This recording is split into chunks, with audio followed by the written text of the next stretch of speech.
Hi, I'm Bons Magsambol, multimedia reporter for Rappler, covering the education sector. So for this episode of Rappler Recap, I'll give you the highlights of the start of the pilot implementation of limited face-to-face classes in the country.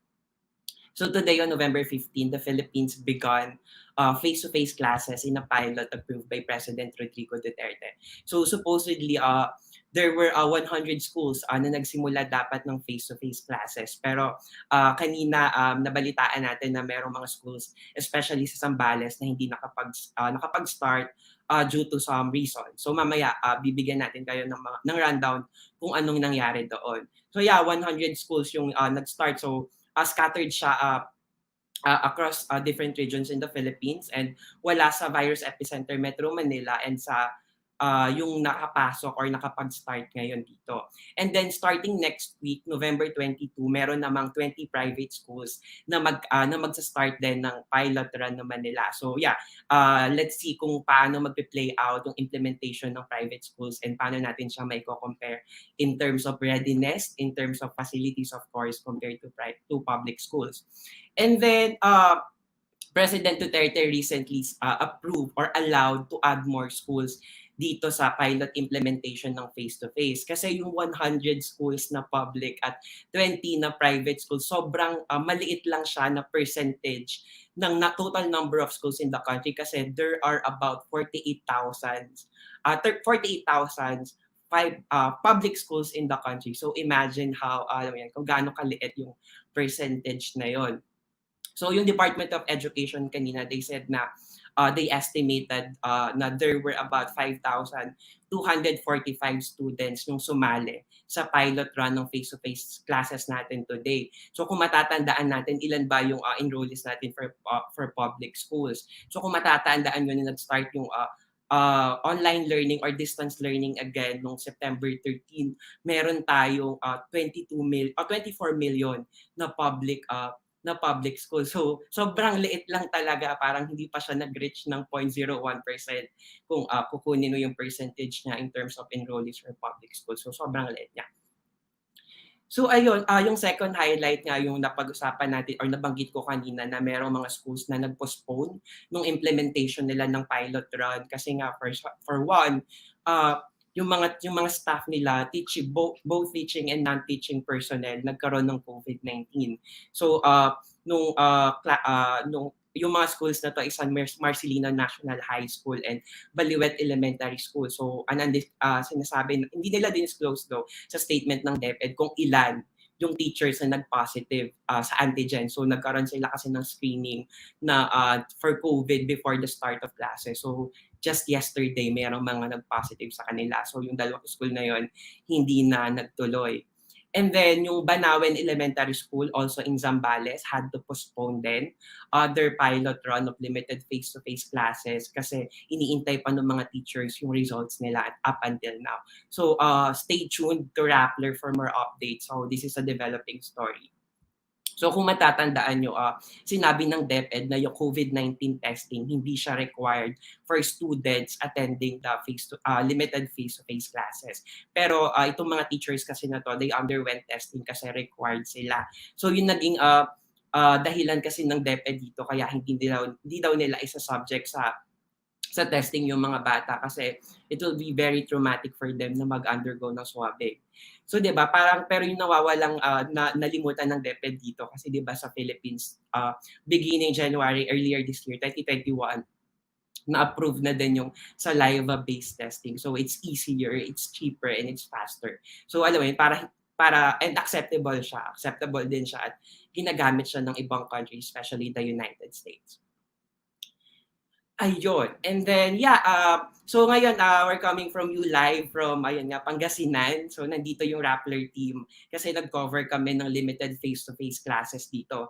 So, sa Pangasinan kasi may isang school, nag-iisa siya sa whole ng Pangasinan na nakapasok or napili para nga magsimula nitong pilot natin. So, yun yung Longas Elementary School. So, bigyan ko kayo ng konteksto ng school na yun. So, yung konteksto ng school na yun, just to get there from the city, we have to travel like 15 to 20 minutes. And then, yun sa pwede lang mag-park yung sasakyan namin, we have to walk As in, it's a fishing community na masyado siyang mahaba na parang yung walk nun would be around 10 to 15 minutes. So, depending kung gaano kabilis maglakad. So, yeah, fishing community siya. So, as in yung tirik na araw. Paminsan, yun nga, mga nakausap namin na teachers, sinasabi nila na yun yung pinagdadaanan din nila everyday just to get to the school. Kasi some of the teachers are residing na malayo pa dun sa school nila.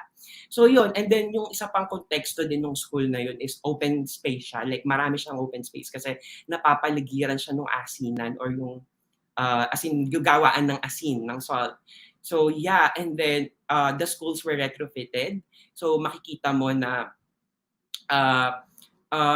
yung schools na yun ay parang talagang sinuportahan ng community. So iba't ibang sectors, community dito sa sectors ng community dito sa Pangasinan, parang they showed their support para matuloy talaga yung face-to-face classes dito sa Longos Elementary School. So kung makikita mo, nagtayo sila ng bagong hand washing facility, and then meron ding mga nurses na on rotation basis doon, as hindi nawawala per day yung nurse.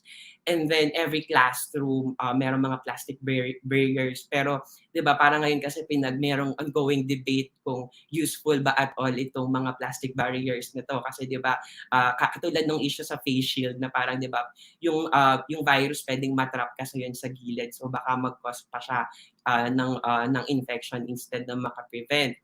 And then aside from that, yung mga estudyante, pagpasok nila, merong tina-temperature check sila.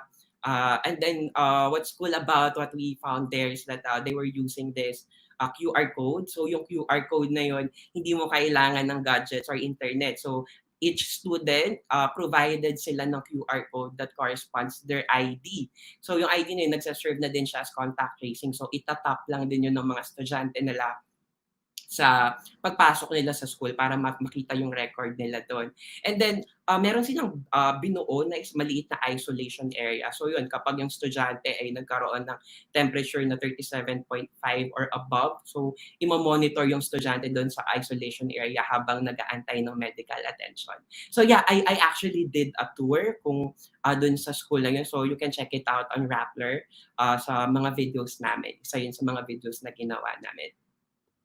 Yeah, yung palang Longos Elementary School, meron siyang 120 na estudyante, 6 na teachers at isang school head. Pero maganda ding malaman yun na yung Longos Elementary School kasi kapag lumabas ka ng gate, yun na yung mga bahayan. Kasi it's like a really small community composed of 100 households. So yung mga bata talaga doon mismo, sila-sila na din, naglalaro na din sila on their own. So, parang since magkakasama na din sila, bakit nga naman hindi pa buksan yung eskwelahan? So I guess that played the big factor kung bakit isa din sila sa mga napili na sumali nga dito sa pilot ng face-to-face classes. So as of now, latest data show na yung active cases dito sa Alamino City, Pangasinan are just 4. So 4 lang yung active cases nila. As in, no to low risk at all talaga ito. And yeah, yung katulad ng sinabi ko sa inyo kanina, next week naman yung antabayanan natin na updates is yung pagbubukas ng limited face-to-face classes sa 20 na private schools.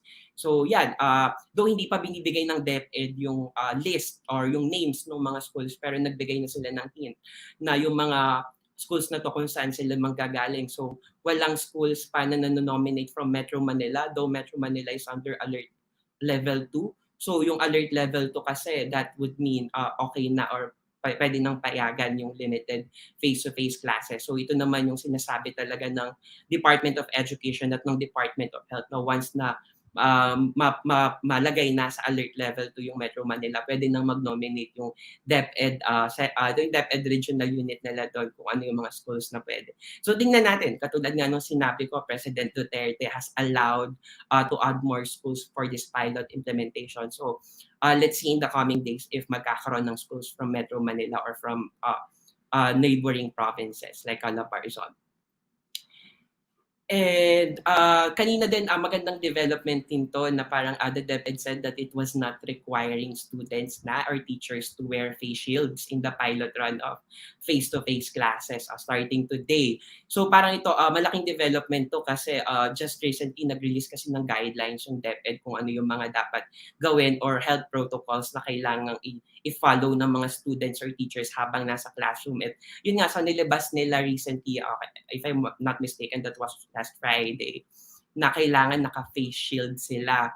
Pero yun nga, Education Assistant Secretary Malcolm Garma, in a television interview, sinabi niya na hindi na required yung face shield. Actually, parang medyo hindi nga din logical yung pagsusuotin mo pa ng face shield yung mga bata habang nasa classroom sila, given na may plastic barrier sila, and then yung teachers nila may plastic barrier din. So, 'di ba, parang sobra naman yung baka nga mas makasama pa yon in case. Kasi parang ang hirap ayun, tumingin sa blackboard or magbasa habang may suot kang face shield, habang may face mask. And yet, of course, masyadong itong usapin din na talaga na to on face shield has been going, nagkakaroon tayo ng debate online. So, President Duterte is expected to announce yung decision ng pandemic task force dito sa use ng face shield. So, yun nga, sinasabi na ng majority ng task force officials is sinasabi nila dapat yung face shield gagamitin lang kapag nasa hospital settings ka. Ayun, stay tuned for more updates as we monitor, as we cover the start of the pilot run of the limited face-to-face classes in the Philippines. So this is historic for us because in nearly 2 years na natatiling sara yung mga eskwelahan natin at alam niyo naman yung distance learning, marami pa ring nahihirapang mag-cope dito at mag-adjust. So and aside from that, the Philippines, yun nga, it is the last country in the world that reopened schools. Yun isa. So yun nga, sinasabi ng mga critics na it reflects misplaced priorities ng government. And yeah, ayun. So for more updates, for our stories, we keep doing stories kasi, and we keep updating our readers about the developments of limited face-to-face classes in the Philippines. So stay tuned. Again, I'm Bons Magsambal, and this is your Rappler Recap for tonight.